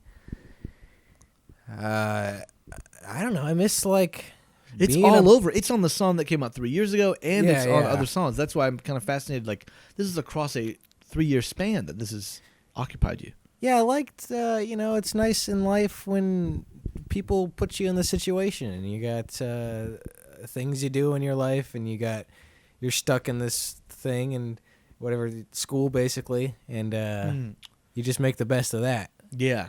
You're in like a system, a kind of a known with steps and like a order. Yeah. And I had all that and all my family and stuff, and then all of it kind of dissipates in a weird way, and all your friends dissipate, and then you're just by yourself, and it's like, well, none of that stuff really started even. It was supposed to all start. And then, Before you can even hold on to it, it unravels. Yeah, and then you just got to deal with a bunch of stuff all of a sudden. Yeah. And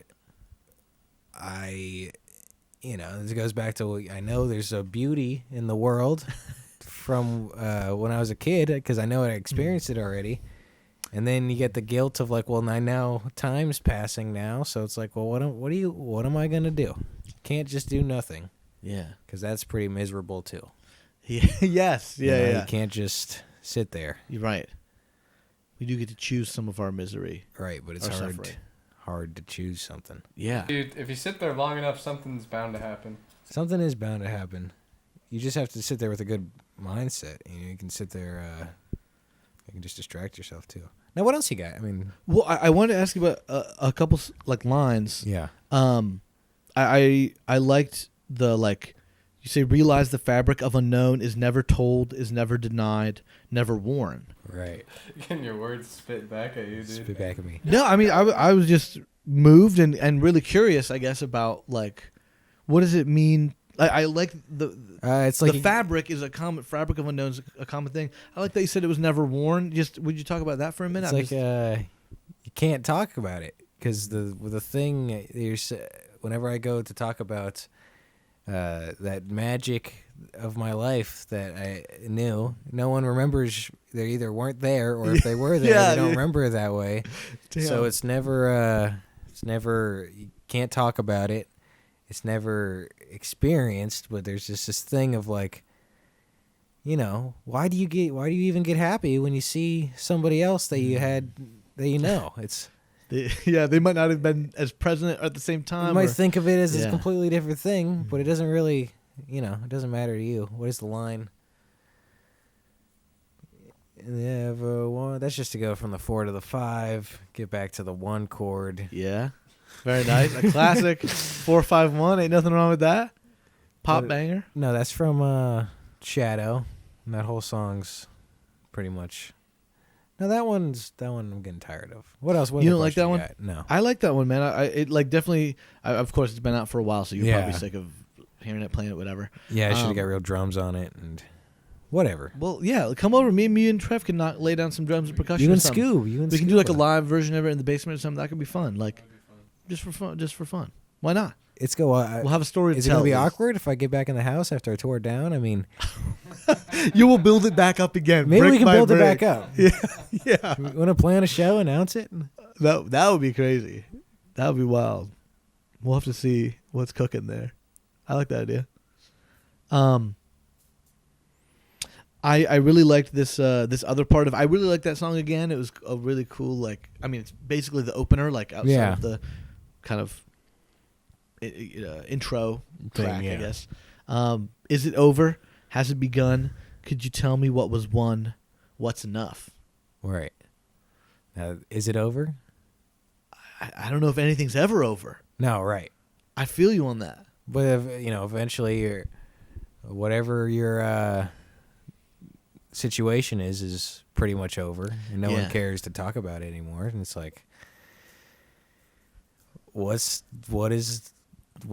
that? And what's going on now? Yeah. And what is about, if I'm supposed to live, things go well, and I live for a long time. Right, pending nuclear annihilation. Or more likely, the heat death of the country. Traffic accident or tripping something. I'm going to live longer. I'm going to live twice as long as or 3 times as long as I've lived now. And then no one's going to know about what I cared about when I was a kid. Yeah. And who cares? And maybe it's stupid to think about. Maybe it's just let's move forward. But I don't know. I just want to. Yeah, that album took forever to write, and I'm really happy it's done. And I'm just trying to get as far away from it as possible now. Really. Yeah, I guess you put it out there. Some people, I don't know if it was actually Kurt Cobain. I feel like people just misattribute quotes to him all the time. We'll give him this one as well. But Kurt, you can have this one, man.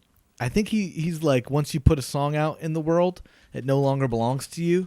Yeah. Like other people own it. No, that was Eddie Vedder. Really? I don't know. Trevor's kind of. Yeah, we gotta verify this. Pull that shit up, Scuba. Can you pull this up?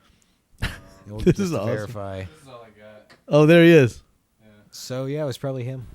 Yeah, I think it was him. Yeah, I mean, you got to get it out there. Oh, I really liked this line. Stood out to me here. I need to go a long way out just to see myself, just to clear my doubt. Is that too much? Is that too much? My shadow is so out of place. Could this be my face? If I could meet myself, it'd be enough. I really liked. That really resonated with me. I have some lyrics from bands I love that have expressed maybe a similar sentiment, but I want to know. Especially, I feel like the line that I kind of hung on is, "If I could meet myself, it'd be enough." That's a fun line because it was about when I was a kid. I used to in the morning when I would get up early with my mom, there'd be only the light on in the kitchen or in the hallway or whatever. So it when I look at the glass door, sliding door to our backyard, there'd be a reflection of me, and I was young enough that I was like, that's another person. That's like another version of me in there. And I always wanted to meet him. That's so funny. It's like even like just a literal. Yeah, that's it's kind of cool. like a throwaway line. It could be, but yeah, that's what it's about. There's an infamous songwriter, Matty Healy from the 1975. Trevor. Yeah, you want to weigh in? Matty Healy. I'm definitely like. He is like a character. Like, I mean, really it's like a modern day debaucherous rock star. Like, completely just a wild dude. But I think he's an incredible songwriter, an incredible lyricist. Like, truly the songwriter of our generation. And I'm like low-key not even joking, but he has a line that's, "I'd like to meet myself and swap clothes. I think there's something you should know."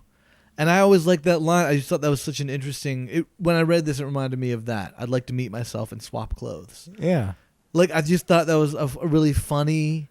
I just think that so many of the best lyrics are funny and make you think. You know. And wouldn't that be nice though if you could? It would be nice. It'd be funny to swap clothes with yourself and look at yourself wearing your own outfit. Imagine you, God.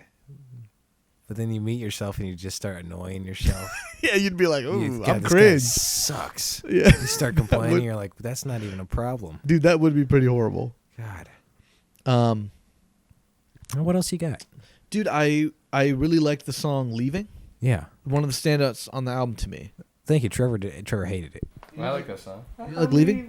That's right. Yeah, dude, it sounds really good on the record, and you posted an acoustic version on your YouTube channel that sounded fucking great. Thanks, man. You really sounded great. I was like, how did your fucking live vocals sound even better than the recorded, like on the rec? I was like, what the hell's going on? That one was gonna go private, so don't do. Well, at least it's out. Send me the link, man. It's out, and now it belongs to the world. It belongs to the world. It's not yours, Thank man. you, Kurt. And that was Kurt, I think. I think it was Kurt Cobain, man. Once you put I'm not sure music out into the world, it no longer belongs to you. Something like that. Once you put a song out into the world, it no longer belongs to you. Like, it belongs to the world. Yeah. Well, you know, Kurt was a smart guy. I mean, for real. Till the end. Yeah. Yeah. Till the end. What, you think it's stupid to shoot yourself in the head? Is that what you're saying? It was effective, wasn't it? I got the job done. Got it done, yes. Yeah. You know, Courtney you don't get the joke. Never mind. What was that? No, you don't get the joke. It's a little Nirvana Courtney joke. Everybody knows. I might get it. I like Nirvana. You know what Courtney said before she just shot Kurt in the head? What? Hole's gonna be huge. Oh no! Dude, because Courtney was in a band called Hole. Hole. Yeah. Hole's gonna be huge. Yeah, it was a good band. Hole's gonna be huge. Right. I think that's how she'd say it. Yeah. I don't think she did it. You good with any other impressions? You a big impression guy? Oh no, I don't got many good impressions. I got like impressions of like my own family members. Trevor's got a couple. Give us one, Trevor. But what you got, man? He had the orphans. That's cracking that. That's Marty from Madagascar. Oh, you know that guy? Right. Yeah. So, anyways, can you that's do just any a of the taste what he's penguins got. from Madagascar? Kowalski. You can't do the penguins. No, he's been working on the penguins, but he can't get it. You gotta remember them. What about? Can you do the that video where it's like put it in reverse, Terry? No, I don't know that one. Oh, You don't know put it in reverse, Terry. I think I probably know it. With the fireworks? yeah. Pull that shit up. We'll pull this up. This will be a nice, we'll close it out with this. Well, man, I still got questions. Yeah, hit the question. I at while least we're always got pulling this one or up. two more. Yeah, I liked a lot of the lyrics in Leaving. I think they just the cadence and flow is just nice, like just at face value. But I really like Make It Easy. Ain't that what you're for? Right.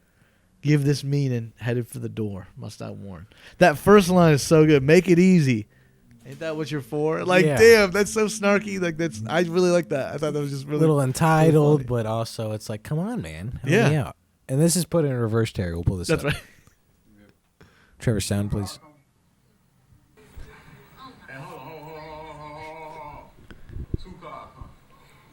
God, this was a simpler time, really. I've never seen this video.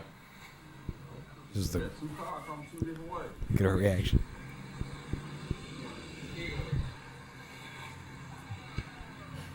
Jeez, the extended play.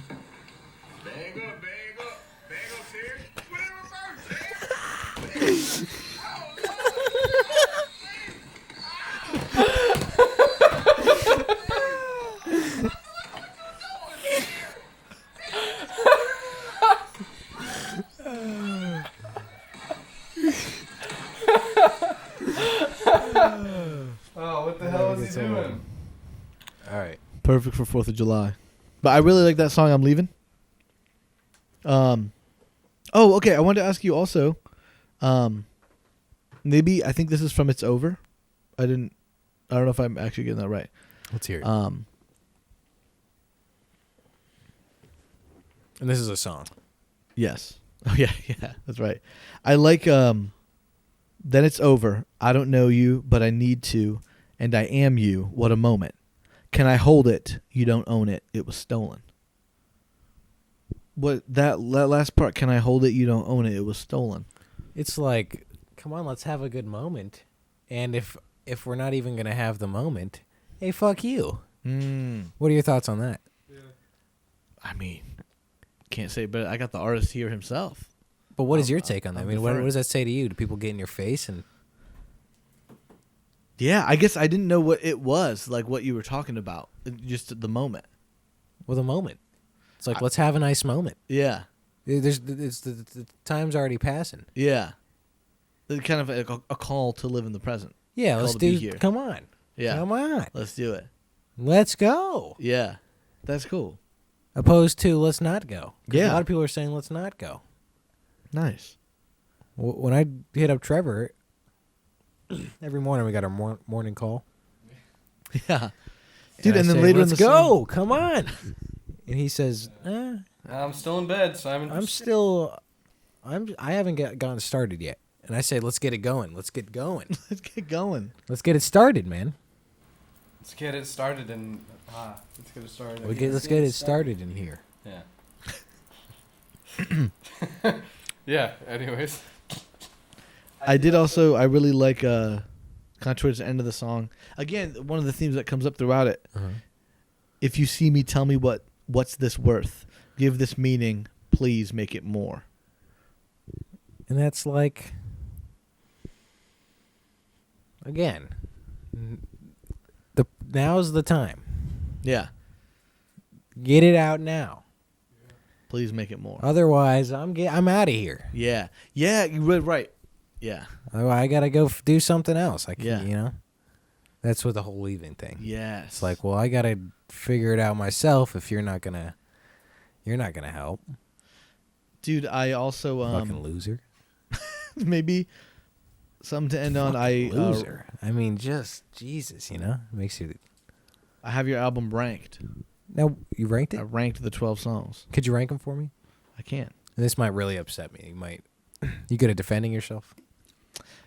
Well, the nice thing is that I'm interested in your record, and what songs I love probably shouldn't mean anything to you. It's it's to Neither the here listener. nor there. Yeah. What spoke to you, man? Favorite song? Here's my top 5. Leaving. What is left? I mean, come on. Title track. So that was kind of a given. Shadow. Sorry, buddy. Now you're over it. Disagree. Still a banger. Again, underrated banger, man. I feel like you might not play that one live enough. No, not Then Still that rounds out my top 5. That one's fun. That rounds out my top 5. That means a lot, man. Yeah. I didn't think anyone was listening. The viewers know love. You guys the viewers, give man. and give every single week, and they don't really reciprocate anything monetarily or otherwise. It means a lot to me, man. That They're you would come in here. They got a great operation. You know, you would ask me about my work, and you really dove into it, and that's right. That really means a lot to me. Of course, man. We're here to share stories. That's all we can do is keep talking about shit. I'm obviously a fan of yours. Whatever at your house was some of the first shows I played. That's crazy. That's crazy to think about. And, it was great to have you as a guest in our home. It was great to have you a guest on the podcast. Yeah, dude, thanks. It's come full circle. It's kind of come full circle. Trevor kind of choked on his words there, but... No, I was just talking. That's how I talk. That's how he talks. That's fine. Am I the 28th guest? Is that You're right? 25. 25? Next week, we're doing a big episode for a half a year. We're going to Detroit. Wow. What? For real? Spoil the whole thing, man. Well, yeah, we talked about it earlier. Oh. We're going to Cool. we're going to the big city up north. Dude, Detroit is sick. Yeah. What we're going to do... It's not up to them. Zane, thanks for coming out. Dude. Are you down to do some sort of musical performance? Really send this thing off? Oh, my gosh. Got a guitar or something you can play? Dude. Yeah. Trevor will get you a water and a drink and that sort of thing. Yeah. Top you off. Yeah. What are you thinking about? Yeah, you got like a acoustic guitar or something? Acoustic guitar. I got a multitude of guitars. Yeah. Acoustic. Can I put it in a different tuning? You can tune it up however you'd like. Cool. Yeah, if you grab me a tuner and guitar, we can play a quick thing. And just one thing. Trevor, do you have anything to close this out? Nah, man. Thanks. That was a good one. Our longest one yet. Oh, geez. Sorry, guys. No, sorry, viewers. That's a good thing. It was all good stuff. Nothing to cut. No, it was the LP. It was the long play. We don't cut. We don't make cuts. What are you talking about? Exactly. What the fuck are you talking about? It's all live. Thanks for coming in at the last minute. Thanks for being a great roommate. Hey, thanks, man. Oh no, that's a sweet moment.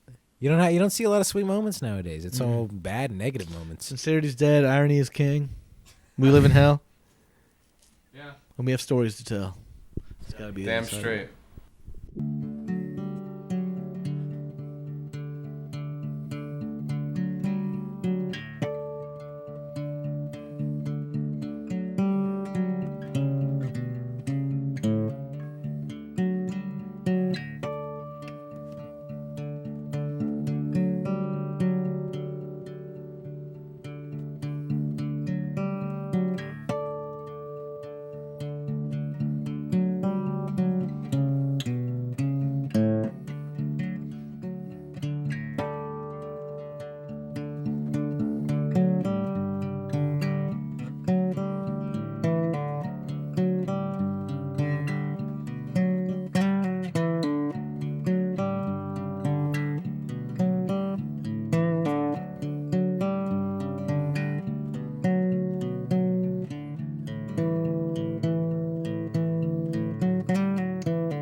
Oh, good. That's what I got for you guys today. Ready, Trevor? Yeah. Hold on.